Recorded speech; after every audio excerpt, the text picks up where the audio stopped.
자, 오늘 에베소 강론 12번째입니다. 오늘 제목을 보세요. 하나님을 닮는 자녀의 삶입니다.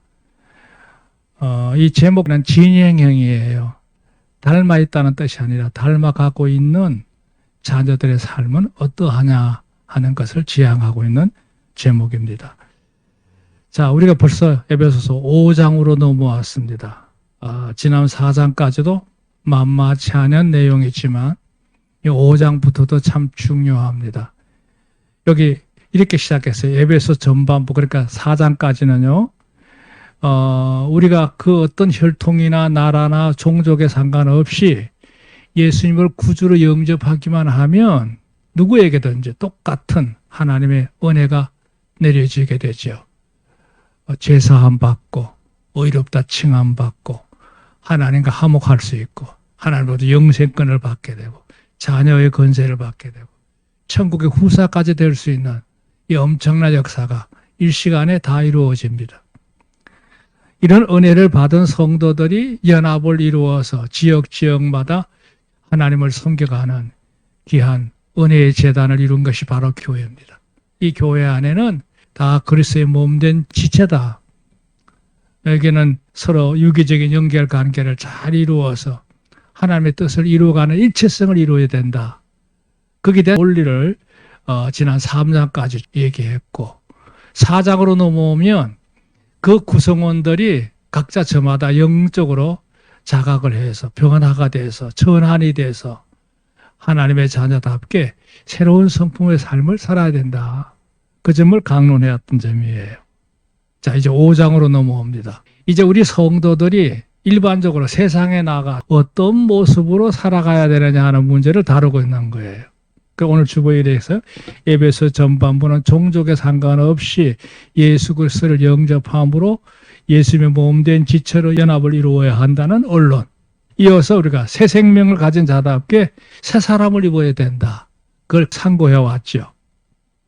자, 여기 두 번째 문다. 잘 보세요. 이제부터는 그리스도의 구속함을 받은 하나님의 자녀된 신분적인 관점에서 이제는 하나님의 자녀답게 이런 얘기예요. 일상적인 행실, 세상 속에 나가 생활할 때 우리 마음가짐에서부터 생활하는 태도가 어때야 되느냐 이거죠. 마치 사랑받는 아이가 그의 아버지를 닮는 것 같이 모든 일에 하나님을 닮는 사람이 되라는 그것을 대전제로 해서 다음 세 가지를 거론하고 있다 이런 얘기예요. 오늘 여기 1절에 이런 얘기에서 그러므로 사랑을 입은 자녀같이 너희는 하나님을 본받는 자가 되라 그랬어요. 오늘 본문의 내용은 논법으로 말하면 연역법이에요. 결론부터 먼저 내려놓고 그러고 난 다음에 조목조목 설명하는 스타일인데요. 여기 1절이 바로 대전제입니다.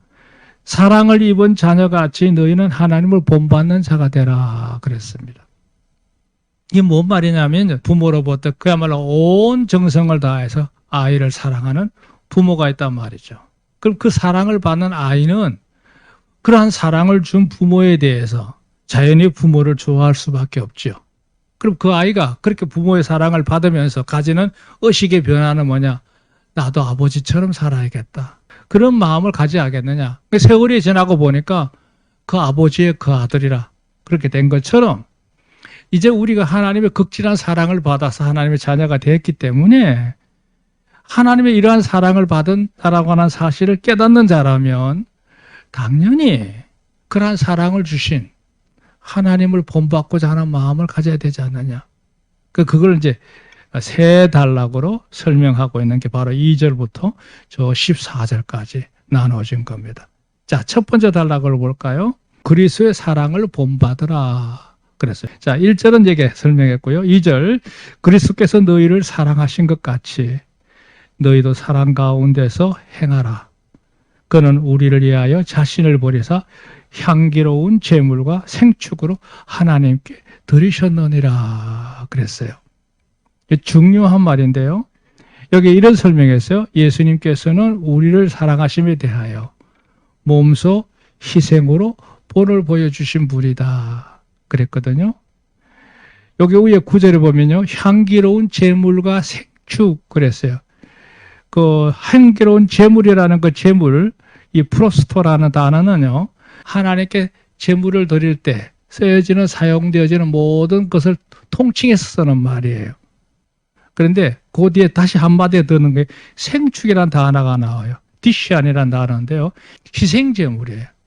하나님께 제물을 드리는 게 다 같은 종류는 아니잖아요. 근데 그 중에 제일 참혹하게 드려지는 제사가 바로 희생제사거든요. 목을 따가지고 피를 다 뽑아내고 그 몸을 산산조각을 내서 단위에다 올려놓고 태워가며 드리는 제사가 희생제사입니다. 예수님은 우리에게 오셨을 때 명예만 빌려주는 그런 제물이 아닙니다. 생축이었죠. 몸소 오셔서 이 세상에서 인간의 몸을 입고 33년 반 동안 사셨고, 그리고 주님께서 몸소 십자가에서 달려서, 그러니까 우리를 위하여 자신을 버리사 향기로운 제물과 생축으로 하나님께 드리셨느니라 그랬어요. 오늘 주보에 그래서 설명, 곧 성육신 하신 것, 거기 바로 이제 일반적인 제물 말하는 프로스토를 얘기하는 거고요. 또 하나는 바로 생축이라는 말은 이 디시안이라는 말이 십자가의 대속으로 우리를 위하여 희생하셨다는 얘기죠. 로마서 5장 8절에 109절이 있죠. 우리가 아직 죄인 됐을 때에 그리스도께서 우리를 위하여 죽으심으로 하나님께서 우리에게 대한 자기의 사랑을 확정하셨느니라 그랬어요. 그분이 몸소 희생제물이 되심으로 하나님이 우리를 얼마나 사랑하시는지를 보여주지 않았느냐 이거죠. 그러니까 우리가 우리 자신을 내려놓고 하나님에 대해서 온전히 그분을 따라서 본받고자 하는 마음가짐을 가지는 것은 당연한 거다. 그렇죠? 교회 다니는 진짜 실력은 뭐냐? 내가 예수님을 닮고자 하는 마음이 우리 안에 온전히 이루어져야 될 줄로 믿습니다. 그 동기가 뭐냐? 미안해서가 아니라 나를 너무나 사랑해 주신, 큰 희생을 치르신 주님을 알면 알수록 그분을 더 본받고 싶은 마음을 가지는 거지요.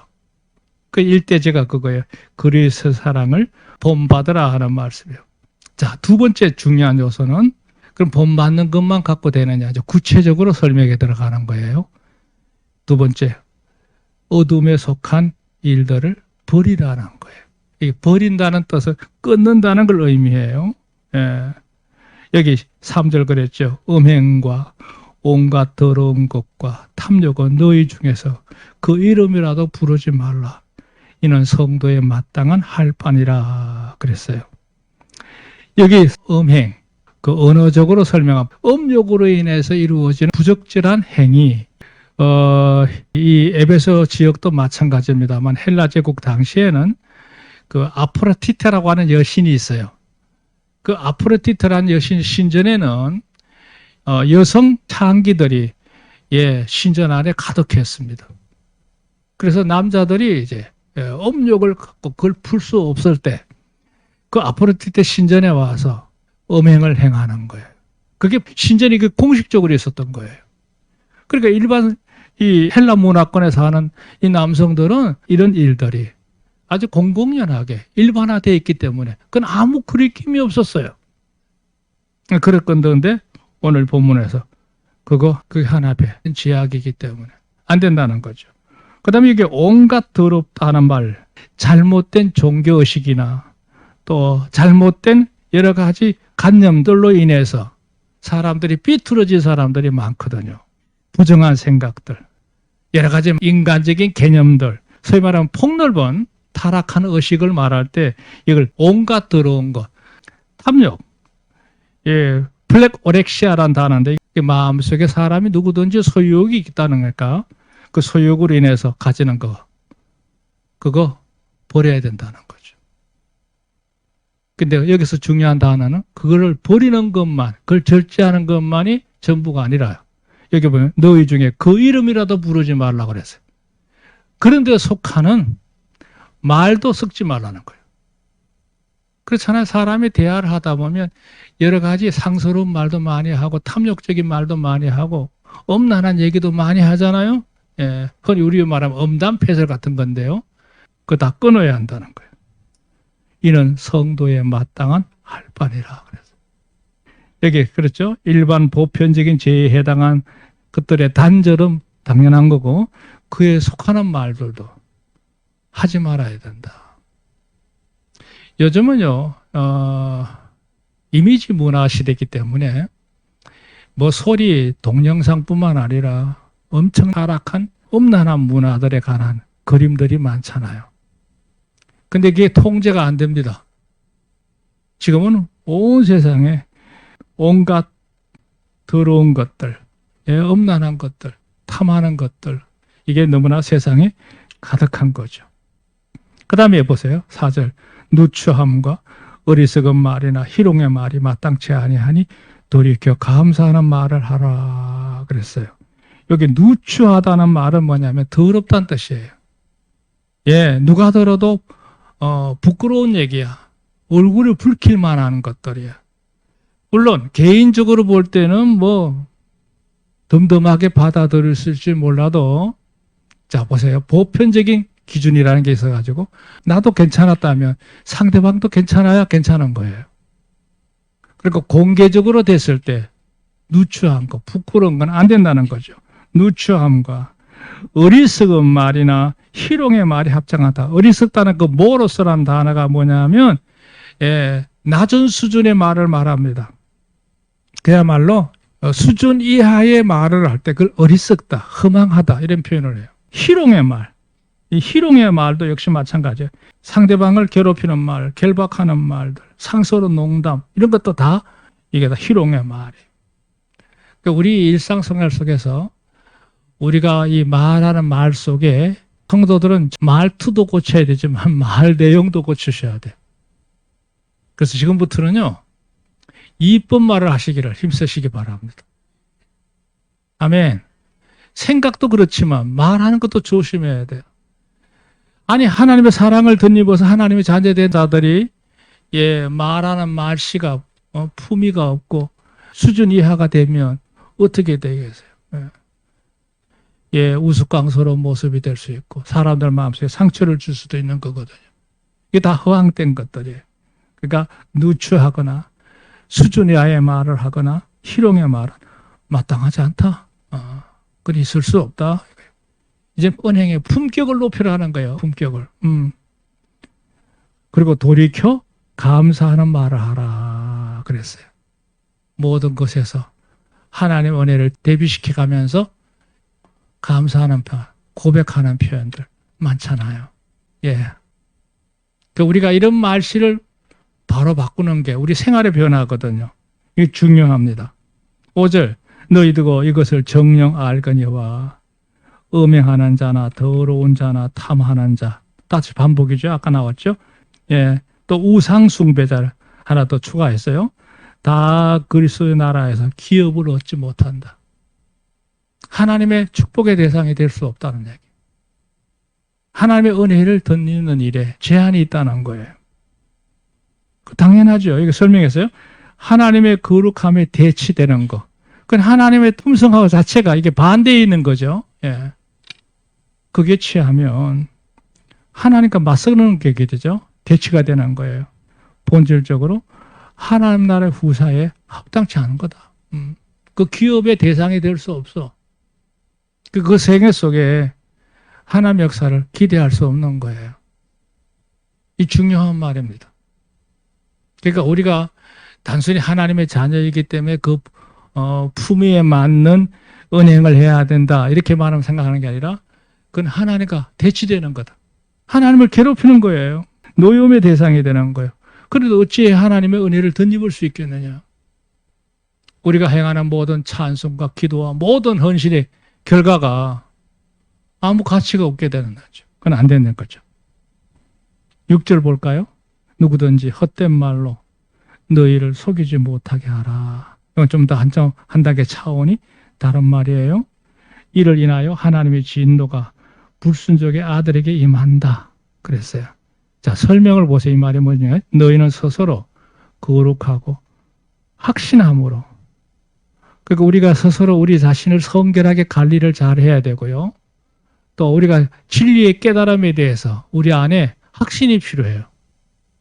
제대로 된 확신. 이게 가치관이 되는 거죠. 그렇게 되면 뭐냐? 세상에서 떠돌고 있는 헛된 수많은 낭설들.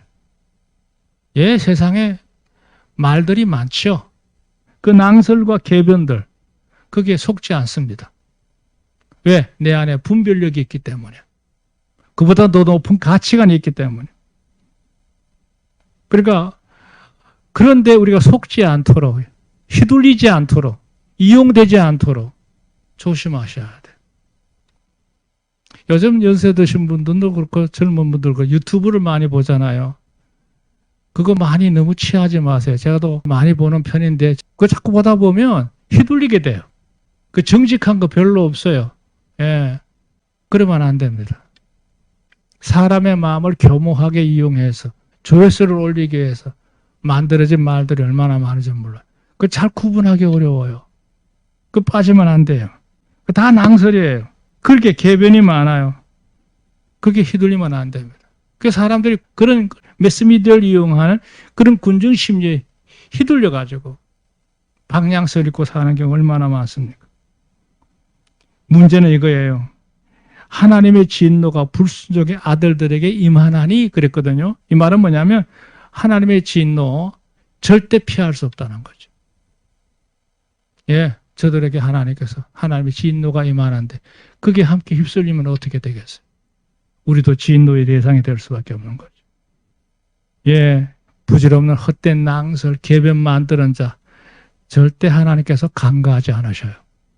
모르겠어요. 사람들을 교묘하게 잘 이용해서 한때 권력을 잡을지 몰라도 그렇게 할 말은 비참할 겁니다.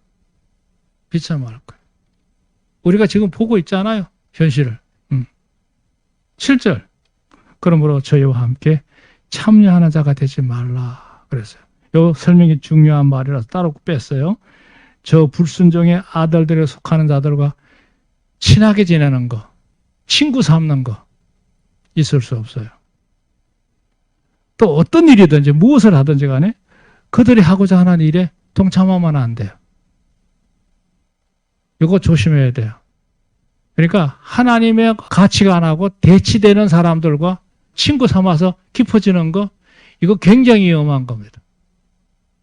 그러다 보면 자연히 그들이 하는 일에 동참하게 돼요.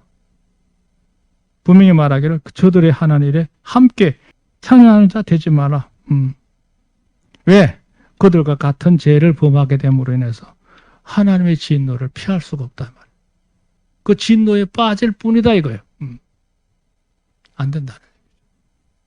그래서 우리가요, 우리 일상의 의식 가운데 잘 구분해서 제가 권하고 싶은 건 그래요.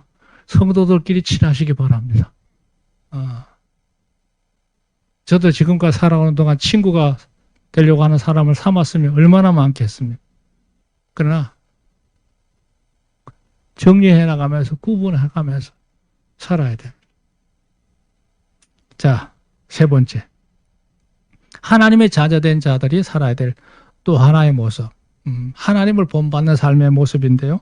빛의 자녀로서 그에 합당한 그의 열매를 맺으라고 그랬어요. 8절. 너희가 전에는 어둠이더니 그랬어요. 그 어둠이라는 스코토스라고 하는 단어 자체가 뭐냐 하면 깜깜한 상태예요. 가까이 있어도 구분이 없으니까 누군지도 몰라. 너희가 전에는 깜깜한 자였다. 소망이 없어. 무엇을 진보할 수 없는 상태예요.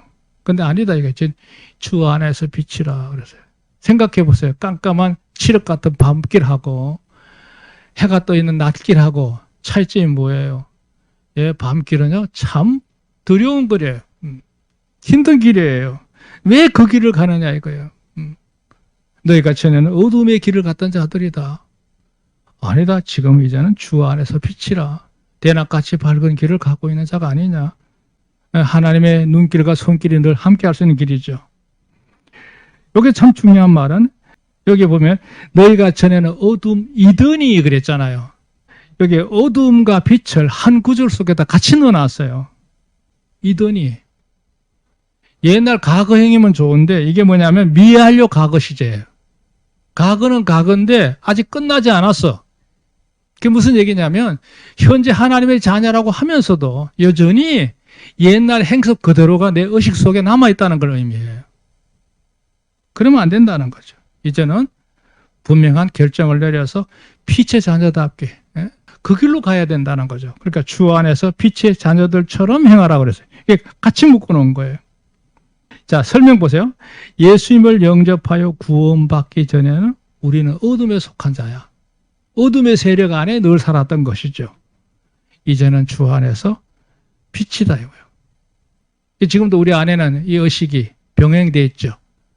하나님의 빛이 내 안에 들어와 있기도 하지만 아직 일반 의식이나 습성 속에는 어둠의 모습들이, 잔재들이 그대로 남아있어.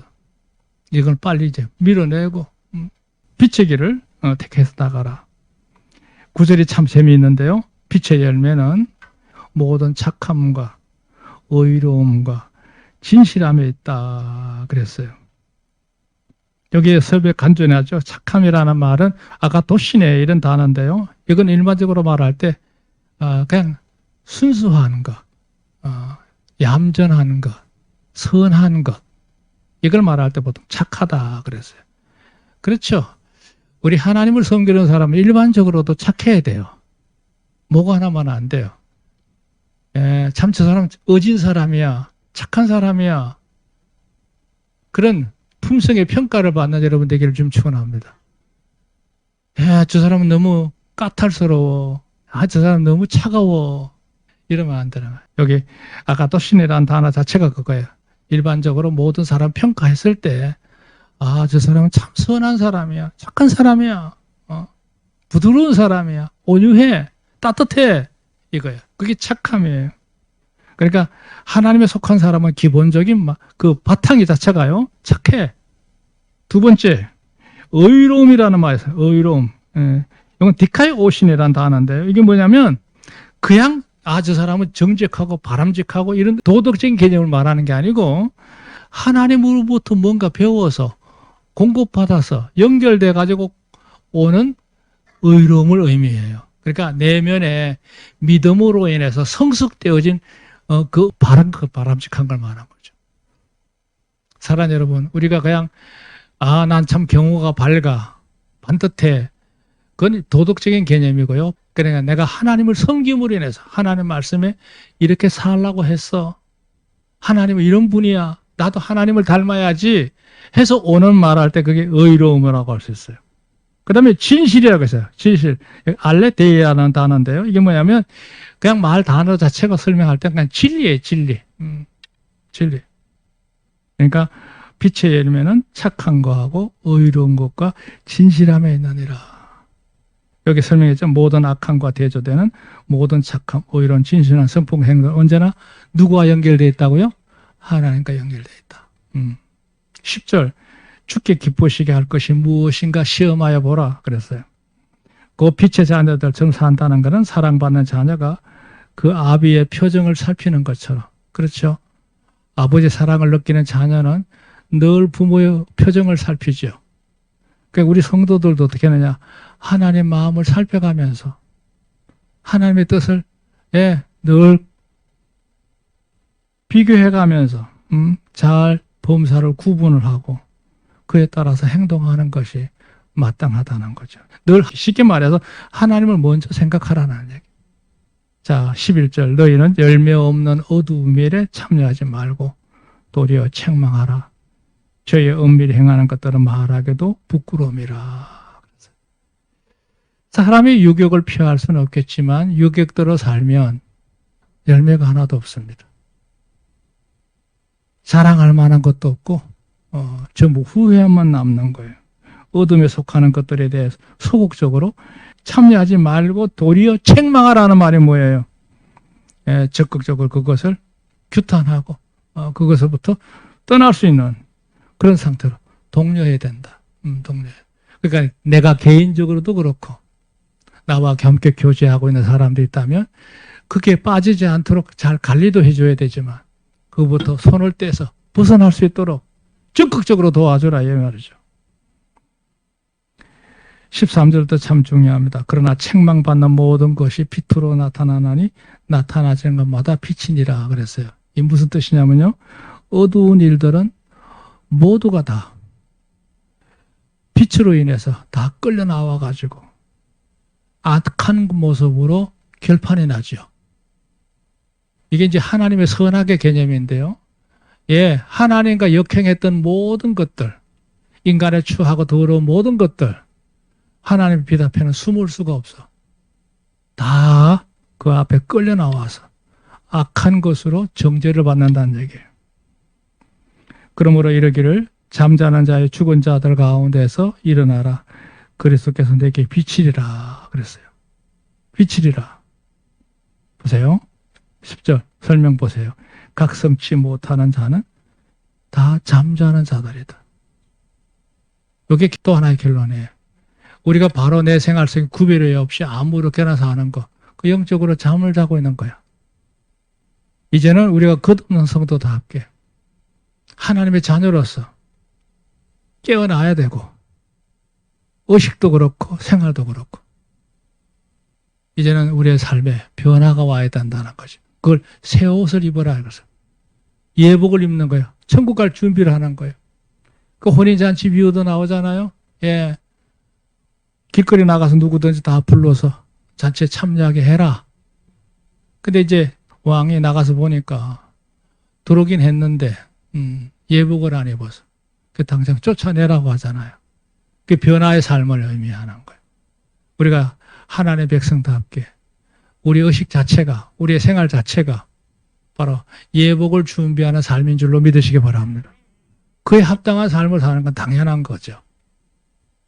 자, 오늘 말씀을 잘 보세요.